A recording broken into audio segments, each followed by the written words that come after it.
Hello and welcome to EE233. I'm your instructor, Gregory Myers. This video, we're going to start off a new project that we're going to refer to as our pointers demo. In this project, we're hopefully going to take a look at a bunch of different examples that look at how we can access a value directly in memory. We're going to start with a simple example of how to actually access a variable if we know the address of the variable. And then in later videos, we're going to look at more complicated data structures. But in the beginning here, what we want to do in this video is we simply want to set up our project and then go through a simple example. Now, just to be clear, I'm going to use a variety of terms in this video. I'm going to refer to the as pointers, basically pointing to a location in memory. I may also use the term address. In other words, I'm pointing to an address in memory. And then I may also use the terminology of by reference, or using a reference to a location in memory. So if you hear any of these terms in this video or in a later video, don't worry, they essentially are all referring to roughly the same concept, and we'll build on that concept as we go along. So to begin with, this video assumes that you've watched the fundamentals demo, maybe not all of it, but most of it or a lot of it. That way you understand how our main is going to be set up. And if you see here on the left-hand side, I've already constructed the main for this demo. I have an include for our string.h that we will need. I also have some code in our main that you may choose to omit. Now, this is just simply a convenience code that allows for us to keep track of the arguments that we're going to be passing to our executable. And just like in our other demos, we are going to be using command line switches to control which one of the functions we are calling. Additionally, I have provided a template for our help, and I've gotten us started then on what our help will look like. So the other thing that you're going to need to get started with this one is going to be a copy of our pointers_01.c snip. Now, as I mentioned, this is going to be part of a series of videos, so don't focus too much on the name of this file, but rather what you want to do is you want to go ahead and import these examples. And to do that, once again, you want to obtain a copy of this snips file, and we'll just simply copy our function prototypes and add it to the list at the top of our C file, as well as the code that I've given you. Now, in this particular example, I've actually given you all of your code. We're going to have very little to write other than the basic logic in our main, but you should see that we essentially have pairs of functions. So we have a add1 version 1 and then an example underscore add1 version 1, likewise version 2 and version 3. And essentially what I've done here is I've created a driver for each one of these little helper functions to demonstrate the concept that we want to get across in this introduction to pointers. So at that point, you can go ahead and close the snips file. Just to make sure that you haven't made any mistakes, go ahead and build. And we, at least so far, have compiling code, but we don't actually do anything yet. What I mean by that is our main won't do anything other than simply parrot back our command line arguments, which means that we need to do a little bit of triaging of our switches. Now, hopefully you've already watched how to do this in some of the fundamentals demo, but we're going to do it once more in this one, and we're going to start off with looking at the argc, or the argument count. And if the argument count is less than 2, essentially what that means is that the user has no idea how to use your executable. Reminder that the 0th argument, or when the first argument, in other words, the executable itself is the 0th argument, so you'll always have one argument, so argc will at least be equal to 1. So you could rewrite this if statement in a variety of different ways. In this case, I just simply like to use less than 2. And if it is less than 2, then what we do is we make an implicit call for help. Why is it implicit? Well, the user basically just doesn't know how to use your application. So implicit call for help. And if you need any assistance with this, I encourage you to go back and look at the introduction in our fundamentals demo to understand why we do it this way. Additionally, we can also check to see if the user actually did intend to call the help. So in this case, it's going to be string compare I. And what we're going to do is we're going to compare our argv square brackets 1. And we're going to look to see if it matches the /h. And if in fact it does, in other words, if those two values have no differences, then we want to make an explicit call for help. In other words, they really wanted to call help. And while we're at it, we might as well go ahead and jump ahead and handle the else. In other words, somehow we managed to get through all of these and we still didn't know what in the world we were doing. In other words, we passed an argument that was unexpected, in which case we simply want to make another implicit call to help. And at this point, you probably ought to consider simply using this as a template for all of your future applications. Now, what we want to do is we want to have a command line switch that matches each one of our functions. And specifically what we want to do is we want to focus on these three driver functions, these three examples. And these helpers are essentially going to be called by each one of these driver functions. So at the very least, we should be able to handle three switches. So we'll start this off with an else if, and we'll use our string compare I once again, and what we're going to do is we're going to look at our argv square brackets 1, and we're going to look to see that it in fact matches our, I didn't seem to catch it one more time here, let's copy and paste it, there we go. And if those two in fact match, then what we want to do is we want to make a call to the version 1 of our example. At this point, you probably already see the pattern, in which case what we can do is simply call the second one based on the argument v2, and likewise with the third one, we simply change it to v3. And at this point, we've essentially written all the code that we intend to write for this project. So we can go ahead and build this, or let me be more specific, all the code that we need for this specific video. And at this point, what you can do is you can go out to your command window and you can change to the directory where your executable is in. In this case, there's my pointers demo. And I can attempt to run it with no switches, and you'll see that it makes a call to help, but it has no additional information here under the usage. So we probably ought to take just a second to update the usage. And in this case, provide some additional explanation of the switches. So pointers underscore demo.exe. And in this case, I want to be able to pass my example version 1 and simply make a call to example add 1 version 1. And I encourage you to go back and improve our documentation a little bit, especially as you start to understand the purpose of each one of these examples. So just simply copy and paste that and then change that to version 2 and version 3, as well as over here in the comments, if you would. All right, so now if we build it and we rerun it, you should get a little bit better description of what our executable does. If you make an explicit call to help, you should get the help. And also, if you just simply put in something like nonsense, you should also get the help. So at this point, let's actually run our application as it was intended to demo these functions. So what you want to do is you want to recall your executable, this time with example underscore add underscore 1 version 1. And you'll see that what it does is it essentially prints out this nice little table here.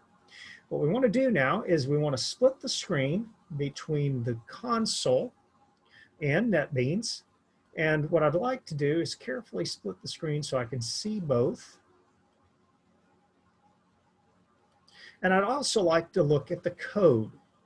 And you'll notice once again that we have pairs of functions. We have the driver, and then we have the little helper function. And the driver is the example, and it just essentially drives this little helper function. You'll notice too that I have started in the driver a table, and I complete the table or complete part of the table inside of the function. And we'll do this in both examples here. So we start the table in the driver and we complete part of it inside of the little helper function. But what we want to do now is we want to track our variable. In this case, I've created a rather poorly named variable called int underscore a1. I just wanted to emphasize the data type on this one. And in this case, I've initialized it to 0, and I am printing out the value of a1 along with now the memory address of a1. In other words, that's where our a1 variable is actually stored. I am now passing a1 to my little helper function, and my helper function doesn't really do a whole lot. It just simply takes a1, or as it knows it, int underscore a, because remember, this variable, our int underscore a, is only seen inside of our helper function. In other words, it doesn't know anything about int underscore a1. It only knows about int underscore a. And so we'll talk more about this in the future, but basically this is the idea here of scope. So our int underscore a has a scope associated with our function. Now, I'm adding 1 to whatever value was passed for int underscore a. And in this case, it was 0. And then I'm taking that value and I'm assigning it back to int underscore a. Now, if you'll notice, lines 98 and 99 simply print out the value of int underscore a and then the address of int underscore a. You're probably a little bit surprised because int underscore a does not have the same memory address as int underscore a1. And the reason for that is because we are essentially making a copy of the variable for the purpose of this function. In other words, this function gets a copy of the variable, not the variable itself. And so what you're seeing is that this value now is stored in a different location in memory. It's just simply a copy of it. So that when I add 1 to it, my address doesn't change, but the value does. So in other words, if you look on lines 104 and 105, you see that I am printing out the new value of int underscore a after I've added 1 to it. And I'm printing out the address of int underscore a, which has in fact not changed. It's still B0 or FEB0 if you want to look at the last 4 hexadecimal values. But more importantly, if you notice, this function doesn't return anything. So it's a void return. There's no way to get that output back to the calling function so that when this function returns, and we once again are looking at int underscore a1, the value is in fact still 0. And you can confirm that we're dealing with the same location in memory because if you notice now, this value, FECC, matches the first attempt at printing out the int underscore a1, which is also FECC. Now, this is, once again, part of 3 functions that we want to take a look at. So let's go ahead and take a look at the second set. And this is our example add1 version 2. And what I'd like to do now is over in the console, simply print out this second version. And this second version essentially does something similar in that it initializes 2 values, an A2 and a B2, and it's just simply 2 because it corresponds to our second demo. Likewise, I am printing out the 2 values for int A2 and int B2, but also the addresses for them. And so you'll see that A1 resides in FECC and A2 resides in FEC8. And the first thing that should jump out at you is the fact that our memory address for the first example, notice when we ran it by itself, was FECC, and I'm essentially reusing that memory address now for my second example. And we'll take a look at that and the implications behind that in a later video. Now, same thing, except this time what I'm doing is I'm passing A2 to my V2 function. And if we take a look at our V2 function, our little helper function, the difference with it is that it has a return value. And so what I'm doing is I'm taking the value stored at the copy of A1. Remember that when I pass A1 to this function, it is no longer known as A1. Inside the function, we can only see it as int underscore A, and it is a copy of A1. And to prove that, you can see here that I have a different memory address. So if you'll see here, there's my address of int A. Inside the function, it's FEB0, whereas A1 was FECC. But also note that B, or int underscore B, which I have declared as a temporary variable inside the function, has the memory address of FE9C. I'm simply adding 1 to my int underscore A. So in other words, if it starts off at 0, then I'm assigning the value of 1 to int B. This does not change the memory address of int A, nor does it change the memory address of int B, but clearly it changes the value of int B, so that now you see that int A still resides at FEB0 with a value of 0.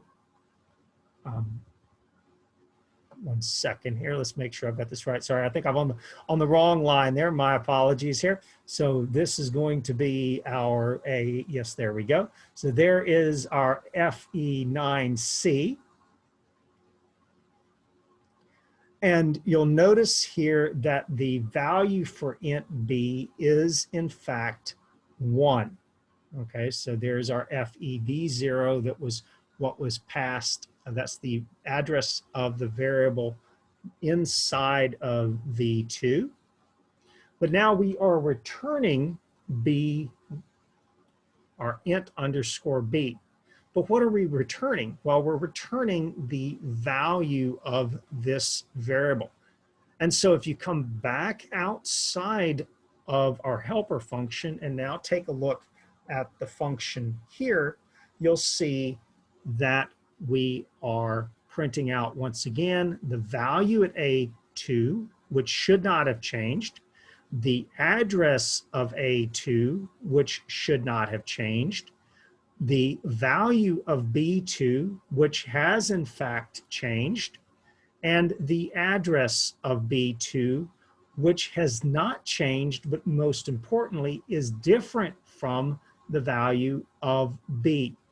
Remember, A and B, or int underscore A and int underscore B, essentially reside inside of this function and can't be seen outside the function. Well, that gets us through the scenario where we want to capture a return value, but what if there was another way? And that is where our example add1 version 3 comes into play. And in this case, what we're going to do is we are in fact not going to pass a variable by value, but rather what we're going to do is we're going to pass the memory address directly. So in this case, I am once again creating a temporary variable, A3, setting it to 0. You can see there's proof in the command line that I am assigning value 0. There's FECC once again as the address of that value. If you notice here now, what I'm doing is I'm passing the address of that variable to my function add one version 3. And you'll notice that I'm specifying that with a little asterisk in front of the variable. So this says that I am expecting to get the address of an integer.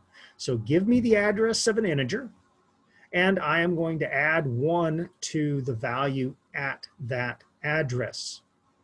So to prove what we're doing here, there is our int a inside of our function. You'll notice that it in fact has the same address as it does outside.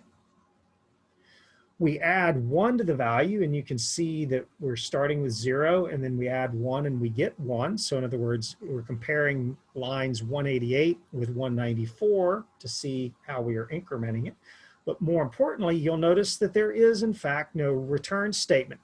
We are literally updating the value stored at this location in memory.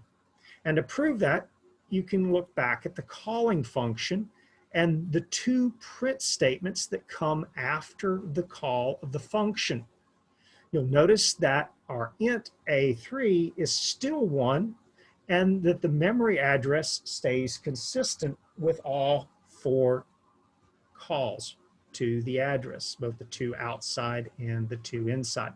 Now, once again, this is just meant to be an introductory video to the concept of pointers, but we will build on this in the future. So hopefully you found this example helpful. And as always, don't hesitate to email me with any questions or comments. And thank you for watching.